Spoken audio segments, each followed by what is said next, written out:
কিছু অসুস্থ সম্পর্ক এমন হয় যে একজন বলতে থাকে শান্ত হও, শান্ত হও, ঠিক হয়ে যাবে, সব ঠিক হয়ে যাবে, রেগে যেও না, প্লিজ রেগে যেও না।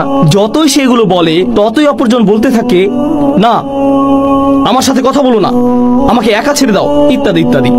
একজনের মেজাজ বিগড়ে থাকতে হবে। হয়তো স্বামী খুব রেগে আছেন আর স্ত্রী তাকে শান্ত করার চেষ্টা করছে, অথবা স্ত্রী রেগে আছে আর স্বামী তাকে শান্ত করার চেষ্টা করছে। ভাবে যে আজকে তাকে সুযোগ মতো পেয়েছি, এখন যদি আমি শান্ত হয়ে যাই তাহলে আমি হেরে যাব। এখন এই সুযোগের সদ্ব্যবহার করতে হবে, আর অনেকক্ষণ রেগে থাকবো। এই বিষয়টাকে কত দূর টানতে পারি দেখি। আল্লাহ আজ্জা ওয়া জাল্লা এটা বলে শুরু করলেন যে পুরুষরা নারীদের তত্ত্বাবধায়ক। সাধারণভাবে আমাদের মনে এটাই আসবে যে আল্লাহ বলবেন নারীরা, অতএব তোমরা এটা করো। কিন্তু নারী বলার পরিবর্তে আল্লাহ বলছেন ফাসলিহাত, অতঃপর ফলাফল স্বরূপ, সুতরাং পুণ্যবতী নারীরা। আল্লাহ বলছেন না নারীরা, তিনি বলছেন পুণ্যবতী নারীরা। যেন আল্লাহ নারীদের থেকে প্রথম যেটা আশা করেন সেটা হলো নেককার হওয়া। শুধু নারী হলে হবে না, একজন নারীকে অবশ্যই নেককার হতে হবে। আরবিতে ভালো বলতে কি বোঝায়? সলেহ শব্দটা এসেছে সুলহ থেকে। সুলহ হলো ঝগড়া বিবাদের বিপরীত, দুর্নীতির বিপরীত। যখন কোনো দ্বন্দ্ব বাধে এবং আপনি দুই পক্ষের মধ্যে মীমাংসা করতে চান, তখন আপনি সুলহ করেন। অর্থাৎ পুণ্যবতী স্ত্রীরা পরিবারের সকল দ্বন্দ্ব অবসানের উৎস, তারা শান্তি এবং সমন্বয়ের উৎস।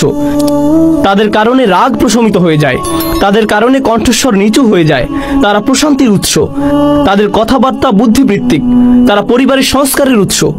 যদি কোনো দ্বন্দ্ব বাধে বা কোনো ধরনের কোনো দুশ্চিন্তা হয়, তাহলে স্বামী জানে যে স্ত্রীর কাছে গেলে সে শান্তি অনুভব করবে। আপনারা কেউ কেউ হয়তো ভাবছেন যে সিরিয়াসলি, যেখান থেকে সকল বিবাদ শুরু হয় আপনি আমাকে বলছেন সেখানে গিয়ে সকল বিবাদের অবসান হওয়ার কথা? কারণ আমার বাড়িতে সে ছাড়া কেউ উচ্চস্বরে কথা বলে না, আর আমার বাড়িতে সে ছাড়া কেউ রেগে থাকে না। পুরুষরা নিজেদের দায়িত্ব যথাযথভাবে পালন করে না, আর স্ত্রীরাও নিজেদের দায়িত্ব যথাযথভাবে পালন করে না। এতে করে তারা একে অপরের জন্য বিশাল মানসিক চাপ এবং দ্বন্দ্বের কারণ হয়ে যায়। আল্লাহ এটা বলে শুরু করছেন যে তারা সংশোধনের উৎস, তারা স্থির, তারা শান্ত। প্রকৃতপক্ষে তারা নিজেরাই হলো শান্তি, তারা নিজেরাই যেন কল্যাণ, তারা সকল দুশ্চিন্তা দূরকারিণী। এটা হলো প্রথম বৈশিষ্ট্য। তারপর আল্লাহ বলছেন অনিতাতুন, আনুগত্যকারী। কেউ কেউ এটার ব্যাখ্যা করেছেন এভাবে যে আল্লাহর প্রতি আনুগত্যকারী।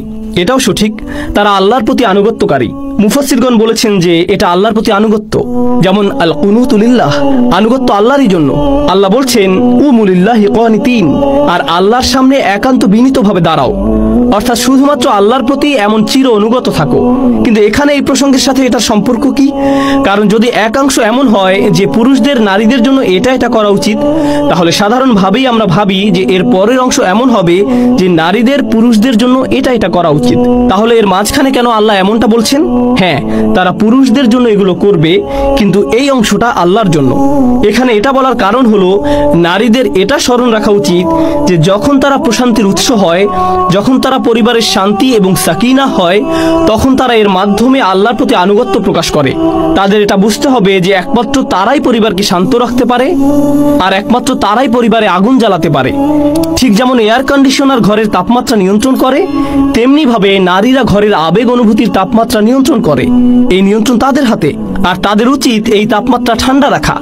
কারণ এটার মাধ্যমে তারা আল্লাহ তাআলারই আনুগত্য করে, এটার মাধ্যমে তারা আল্লাহর প্রতি অনুগত হওয়ার অধীর আগ্রহ প্রকাশ করে। তাদের উচিত পরিবারের শান্তির উৎস হওয়া। পরিবারে নারী পুরুষ উভয়েরই শান্তি বজায় রাখতে তৎপর থাকা উচিত। পুরুষরা সকল দিক থেকে নারীদের খেয়াল রাখে, আর তার বিনিময়ে নারীরা পরিবারের শান্তি বজায় রাখে। কিছু অসুস্থ সম্পর্ক এমন হয় যে একজন বলতে থাকে শান্ত হও, শান্ত হও, ঠিক হয়ে যাবে, সব ঠিক হয়ে যাবে, রেগে যেও না, প্লিজ রেগে যেও না। যতই সেগুলো বলে ততই অপরজন বলতে থাকে না, আমার সাথে কথা বলো না, আমাকে একা ছেড়ে দাও, ইত্যাদি ইত্যাদি। একজনের মেজাজ বিগড়ে থাকতে হবে। হয়তো স্বামী খুব রেগে আছেন আর স্ত্রী তাকে শান্ত করার চেষ্টা করছে, অথবা স্ত্রী রেগে আছে আর স্বামী তাকে শান্ত করার চেষ্টা করছে, আর তারা এটাকে এক ধরনের ক্ষমতা, আরেকজনকে নিয়ন্ত্রণের একটা পদ্ধতি হিসেবে দেখে। ভাবে যে আজকে তাকে সুযোগ মতো পেয়েছি, এখন যদি আমি শান্ত হয়ে যাই তাহলে আমি হেরে যাব। এখন এই সুযোগের সদ্ব্যবহার করতে হবে, আর অনেকক্ষণ রেগে থাকবো। এই বিষয়টাকে কত দূর টানতে পারি দেখি। কাউকে নিচু করা, দমিয়ে রাখা আল্লাহ আজ্জা ওয়া জাল্লার নির্দেশের বিপরীত। আল্লাহ তাআলা বলছেন অনিতাতুন। তারপর তিনি নারীদের জন্য আরেকটি দায়িত্ব যোগ করেছেন। তিনি বলেছেন হাফিজাতুল লিল গায়ব, তারা লোকচক্ষুর অন্তরালে হেফাজতকারিনী। এটার অর্থ কি? এটার অর্থ হলো যখন স্বামী বাইরে কাজে থাকেন তখন স্ত্রী এমন কোনো কাজ করবে না যা তার স্বামী পছন্দ করেন না। সে এমন কারোর সাথে কথা বলবে না যার সাথে কথা বলা তার স্বামী পছন্দ করেন না। তার এমন কোনো বান্ধবী নেই যাদের সাথে বন্ধুত্ব করা তার স্বামী পছন্দ করেন না। স্ত্রী তার স্বামীর পিছনে তাকে নিয়ে এমন কোনো আলোচনা করবে না যেটা তিনি জানতে পারলে পছন্দ করবেন না। স্বামী স্ত্রীর মধ্যকার গোপন কথা স্ত্রী তার মা, বোন বা অন্য কাউকে বলবে না, কারণ গোপন কথা তার সুরক্ষিত রাখা উচিত। অন্যদের সাথে স্বামী স্ত্রীর মধ্যকার গোপনীয়তা রক্ষা করে চলা উচিত।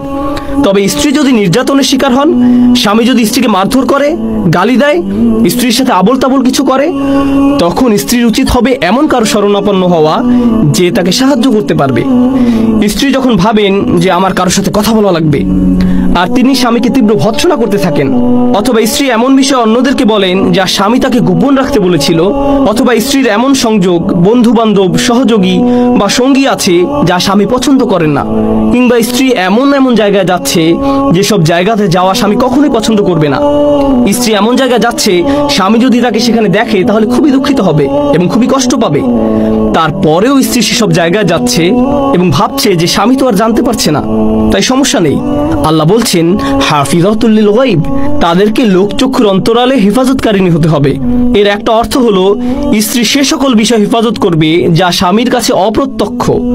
বিমা হাফিজাল্লাহ, আল্লাহ যা হেফাজত যোগ্য করে দিয়েছেন। হাফিজাতুল লিল গায়ব বিমা হাফিজাল্লাহ, আল্লাহ যা হেফাজত যোগ্য করে দিয়েছেন লোকচক্ষুর অন্তরালে তারা তার হেফাজত করে। স্ত্রীর উচিত নয় তার স্বামীর থেকে কোনো কিছু গুপ্ত রাখা। স্ত্রীর উচিত নয় ফোনে পাসওয়ার্ড দিয়ে রাখা। স্বামী যখন বলে তোমার ফোনটা কি দেখতে পারি, তখন স্ত্রী বলে না। কেন? না, দাঁড়াও আমি সবকিছু ডিলিট করে দেই। ঠিক আছে, এবার দেখতে পারো। কেন? স্ত্রীর ব্যক্তিগত সবকিছু স্বামীর সাথে শেয়ার করা উচিত। স্ত্রীরা স্বামীদের পোশাক স্বরূপ, স্বামীরা স্ত্রীদের পোশাক স্বরূপ। স্বামী অথবা স্ত্রীর থেকে কোনো কিছু লুকিয়ে রাখতে নেই। স্বামী স্ত্রীকে একে অপরের কাছে সম্পূর্ণ স্বচ্ছ থাকা উচিত। রাসূলুল্লাহ সাল্লাল্লাহু আলাইহি সাল্লাম তার স্ত্রীদের সাথে গোপন বিষয় নিয়ে আলোচনা করতেন। যখন নবী তার এক স্ত্রীকে গোপনে একটি কথা বলছিলেন সাল্লাল্লাহু আলাইহি সাল্লাম, রাসূলুল্লাহ সাল্লাল্লাহু আলাইহি সাল্লাম তার অতীব গোপনীয় এবং কঠিন সময়ে তার স্ত্রীদের কাছে গিয়েছিলেন। যদি স্বামী স্ত্রী একে অপরের পোশাক স্বরূপ না হতে পারে তাহলে তারা আল্লাহর আদেশ অমান্য করছে। যখন কেউ একটা পোশাক পরে থাকে তখন তার পোশাক আর তার মধ্যে কোনো ব্যবধান থাকে না।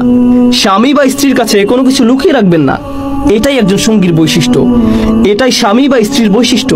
যখন আপনি এমনটা করতে পারবেন না, আর যখন শুধু স্ত্রীর কাছে সীমাবদ্ধ থাকার মতো বিষয়গুলো এবং শুধু স্বামীর কাছে সীমাবদ্ধ থাকার মতো বিষয়গুলো অন্যদিকে চলে যায়, তখন এটা নারীদের করণীয় বিষয়সমূহের লঙ্ঘন হিসেবে বিবেচিত হয়। ফাসসালিহাতু ক্বানিতাতুন হাফিজাতুল লিল গায়ব বিমা হাফিজাল্লাহ।